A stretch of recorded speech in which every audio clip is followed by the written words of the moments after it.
Mesdames, mes épaisses, messieurs, Daniel Sifflon, bisouneur libre et pousseur, et bienvenue à ce live très spécial puisque on remplace l'émission Puisqu'on dort au gaz par une émission que j'ai simplement décidé de baptiser Cuisinons avec Sifflon. Donc, l'année passée, je vous ai fait cuire une poule à l'orange et je me suis dit, cette année, je ne leur ferai pas la même chose. Je vais leur faire déguster une poule à la pomme moutarde poivrée à sauce de poivre. Parce que ça, c'est une recette qui se transmet de génération en génération. Et d'ailleurs, je voudrais en profiter pour remercier Lisette de m'avoir envoyé ça sur Facebook la semaine passée. Alors, sans plus attendre, on va aller regarder qui c'est qui est dans le chat. Alors, on a Monique. Avez-vous des dents, vous, Monique? Parce qu'on voit pas bien sa photo. C'est pas pour rire de vous, là. C'est juste parce que je me dis que ça doit pas être évident à manger de la dinde arrangée de même. On a également Odile, Samantha, Robert. Curieux, ça, Robert. Avez-vous déjà remarqué, Robert, ça rime avec Chris Caillet. Et là, je viens de voir dans le chat, il y a Manon qui parle de mise en demeure. Mélanie, t'es-tu bonne pour bloquer ça? Merci. Donc, avant de commencer à cuisiner la magnifique volaille, je voulais vous présenter le vin que je vais boire ce soir. Il s'agit du vin Euthanasix. Hier, à TV, j'ai vu un documentaire sur comment ils fabriquent le vin Euthanasix. Le procédé est bien simple, ils engagent des nains qui puent des pieds, puis ils font sauter à corde à danser dans un baril rempli de vin et de Doritos. Et c'est ça qui donne l'arôme unique du vin Euthanasix, mesdames et messieurs. On va s'en verser une petite coupe.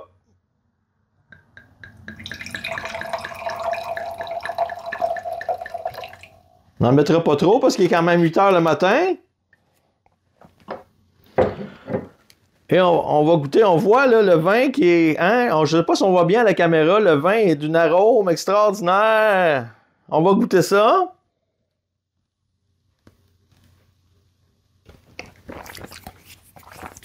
On peut facilement goûter le pied du nain. Je trouve que ça rajoute une saveur extraordinaire. Puis on sent presque pas l'arrière-goût de Doritos en arrière. C'est presque tué par le goût du raisin et l'acidité, mesdames et messieurs. On va mettre ça de côté un petit peu. Donc, on va commencer immédiatement la recette, mais juste avant, je voulais savoir dans le chat, est-ce qu'il y a des gens qui savent comment faire disparaître une tache de moutarde qui persiste depuis plus d'1 an? Je demande ça pour un ami. Donc, sans plus attendre, on va commencer à cuisiner la principale intéressée. Je l'ai appelée Agnès en l'honneur de mon ex. Bon, mon ex ne s'appelait pas Agnès, mais elle m'a niaisé Saint-Nestan. Donc, étant donné que le show dure juste 2 heures, on va commencer à opérer la boucherie tout de suite. Je pense que le plus important en cuisine, c'est de toujours vous assurer d'avoir les mains propres. Comme ça vous évite de pogner toutes sortes de bébites. Quoique la dernière, elle avait les mains propres, ça ne l'a pas empêché de me refiler les siennes. Donc, sans plus attendre, on va commencer à opérer Agnès. On va y faire un massage tout d'abord. Étant donné qu'on s'apprête à y rentrer toutes sortes d'affaires dans l'orifice, c'est important de bien détendre les muscles. N'hésitez pas à peser bien fort avec vos pouces, pareil comme si vous masseriez quelqu'un. C'est important de le faire aussi ces deux bords, parce qu'il y a un bord qui est plus sensible que l'autre. Et là, une fois que vous sentez que les muscles de la volaille sont bien détendus, on y va avec l'opération délicate. C'est important de bien brasser avant. Étant donné qu'on fait une poule à la moutarde, l'ingrédient principal, c'est pas mal la moutarde, mesdames et messieurs. Bon, je me suis encore trompé de bord. On va recommencer. Et cette fois-ci, on va la mettre, on va tourner Agnès un peu. Viens-t'en, Agnès.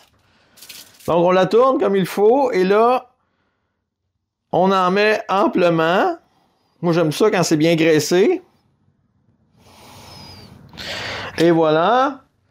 Et une fois que la volaille est bien graissée, là, il faut étendre la moutarde. Il y en a qui trouvent que c'est salaud un peu de le faire avec les mains. Moi, j'aime bien ça. Donc, c'est important de bien masser, encore une fois, la volaille pour s'assurer qu'elle est bien détendue. Donc, une fois que c'est fait, on va aller se laver les mains.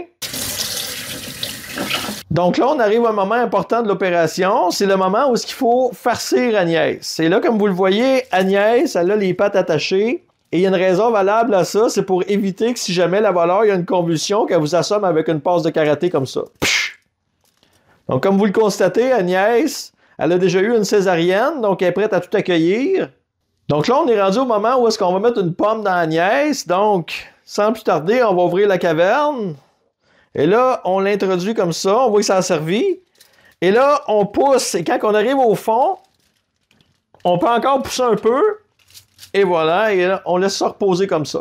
Donc là, on est rendu au moment magique de la recette, c'est que comme Agnès est bouchée ici, ce qu'on peut faire, c'est qu'on peut prendre Agnès comme ça. Oups, elle est slack, Agnès. On va... Et là, ici, à l'autre bout, il y a un autre trou comme ça qu'on ne voit pas forcément bien parce que c'est là qu'était la tête de la volaille avant. Et ici, il y a de la place. Je ne sais pas si vous voyez bien à l'écran, il y a de la place ici. Donc, ce qu'on fait, c'est qu'on prend un œuf et on coule l'œuf là. Et c'est là la magie du poivre, mesdames et messieurs, parce que ici, on peut mettre du poivre dans l'encavure avant que tout le chemu me coule ses mains. J'aurais besoin de quelqu'un qui vient m'aider, s'il vous plaît. Oh, c'est vrai, je suis tout seul. Et là, on met le poivre. On n'en met pas trop, parce que si on met trop de poivre, ben là, ma tante Pierrette va encore vomir cette année. Donc, voilà. On remet ça comme ça. Et là, on voit que l'œuf est inutilisable, mais la dinde, elle va être délicieuse. Et là, étant donné que moi, j'aime bien le poivre, on va venir en rajouter juste un petit peu dessus aussi. Donc, un petit peu de poivre comme ça. On va poivrer Agnès. Donc là, c'est le moment de faire cuire Agnès. Donc, on va la mettre sur une tôle à pizza. Puis, on va la mettre dans le four.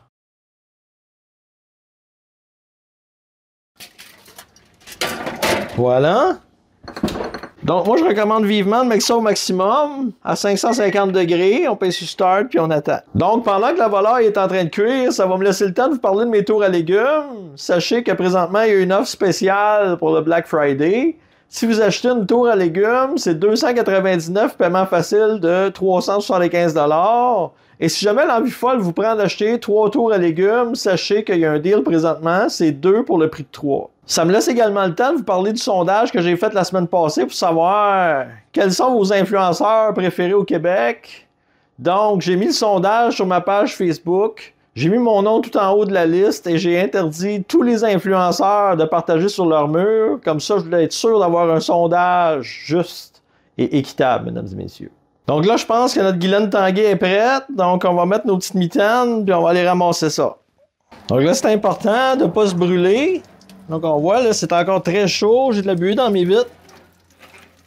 Magnifique. Ça sent super bon. Et voilà, vous êtes maintenant prêts à manger votre Guylaine Tanguay aux pommes, badigeonnée de moutarde au poivre dans sa sauce aux œufs.